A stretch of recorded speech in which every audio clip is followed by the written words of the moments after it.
السلام علیکم۔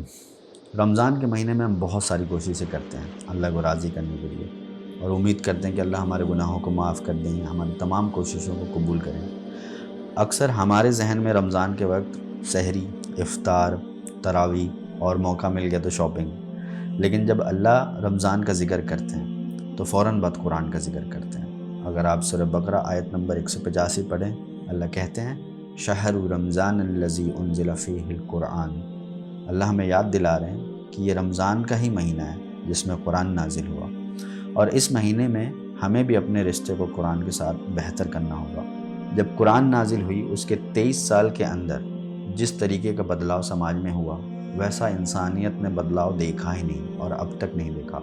مطلب لوگوں کا سونا، اٹھنا، بولنا، سوچنا، بزنس کرنا، رشتے نبھانا، یہاں تک کہ میدان جنگ سے لے کے حکومت تک چلانا، سب اللہ نے صاف طور پہ بتا دیا۔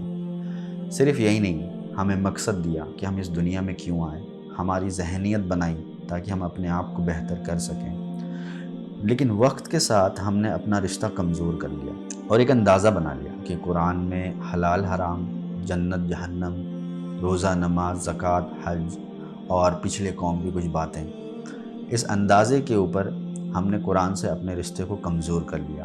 اور یہ جو جانکاری ہے وہ ہمیں اپنے بڑوں سے مل جاتا ہے، یا مسجدوں میں ہم اگر جائیں خطبہ سنیں تو اتنا ہمیں پتہ چل جاتا ہے، ہم پڑھتے بھی نہیں قرآن کو۔ جب ہمارا رشتہ کمزور ہوا قرآن کے ساتھ تو ہماری ذہنیت بھی کمزور ہو گئی۔ کہنے کو ہمارے پاس ڈگری تو ہے، لیکن ہمارا کردار سماج میں ایک نوکروں والی ہے۔ مطلب مہینے کے آخری میں ایک سیلری آ گئی اور ہم خوش۔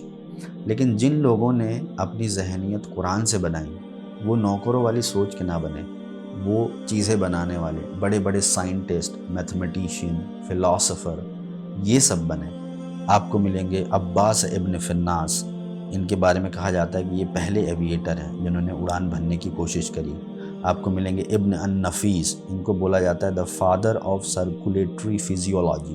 سرکولیٹری فزیولوجی وہ ہوتا ہے جو آپ کے شریر میں خون کے بہاؤ کو بتائے، اور آکسیجن اس سے بنتا ہے، ان تمام چیزوں کو سرکولیٹری فزیولوجی میں بولا جاتا ہے۔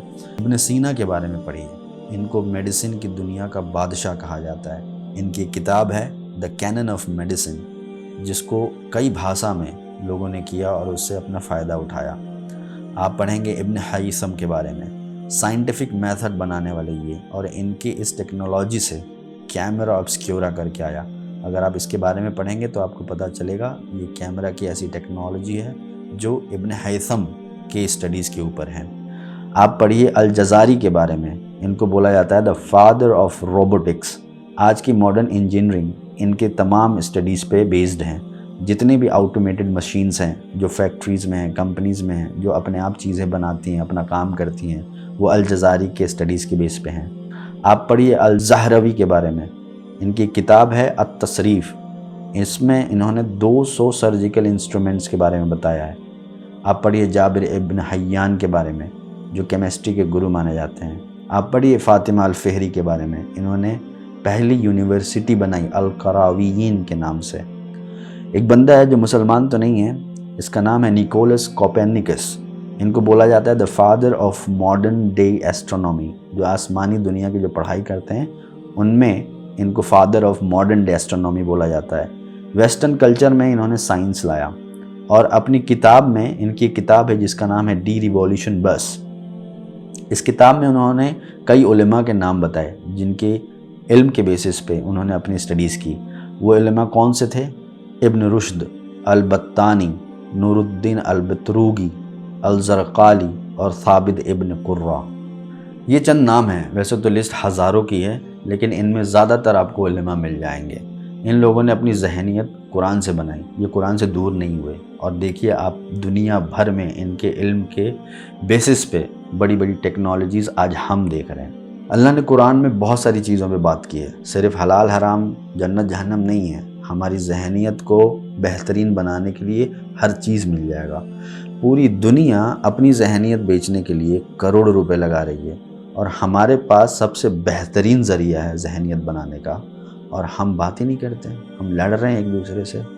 اگر ہم سے کوئی پوچھ دے کہ اللہ کا کلام قرآن معجزہ کیسے ہے، تو ہم میں سے بہت سے لوگ ہکلانے لگ جائیں گے۔ اور اگر ہم سے یہ بھی پوچھ لے کوئی کہ سورہ فاتحہ الحمدللہ رب العالمین یہ معجزہ کیسے ہے، معنی کی بات نہیں کر رہا ہوں میں، معجزہ کیسے ہے، تو ہم میں سے شاید بہت سے لوگ نہیں پتہ ہوگا۔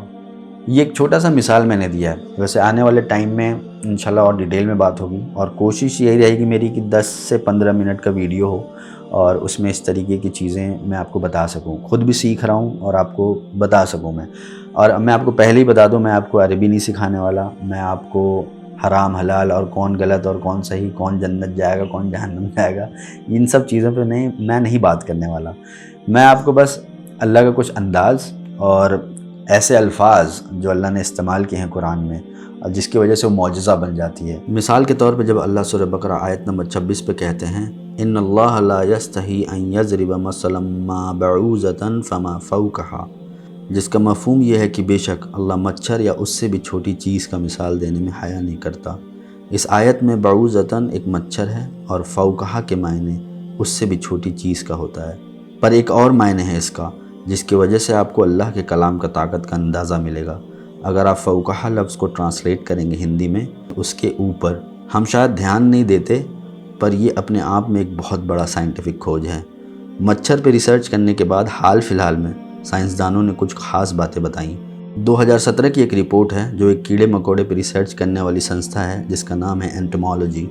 انہوں نے بتایا کہ مچھر کے جسم پہ کچھ باریک سے چھوٹے سے جراثیم یعنی بیکٹیریا ہوتے ہیں جو ان سے چپکے ہوتے ہیں، اور کئی بار انسانی بدن پر اگر یہ گر جائیں تو بیماری کا جڑ بنتے ہیں۔ تو اس لیے فوقہا اگر آپ اس کے معنی یہ لیں کہ سب سے چھوٹی چیز تو بھی صحیح ہے کیونکہ وہ مچھر سے بھی چھوٹی چیز ہے، اور اگر اس کے معنی اگر آپ یہ لیں کہ اس کے اوپر تو بھی صحیح ہے۔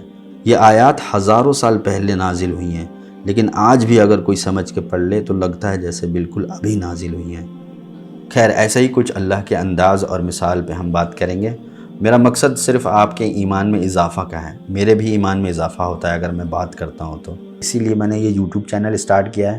امید ہے کہ آپ سبسکرائب کریں گے، آپ کمنٹ کریں گے، لائک بھی کریں گے اور ہمیں بتائیں گے کہ اور کیا کیا جا سکتا ہے۔ دیکھیے، پوری دنیا کروڑوں روپے لگا کے اپنی ذہنیت بیچ رہی ہے، تو ہم بھی بات کر سکتے ہیں۔ ضروری نہیں کہ ہم صرف لڑیں اور ایک دوسرے کو نیچا ثابت کریں، ایسا نہیں ہے۔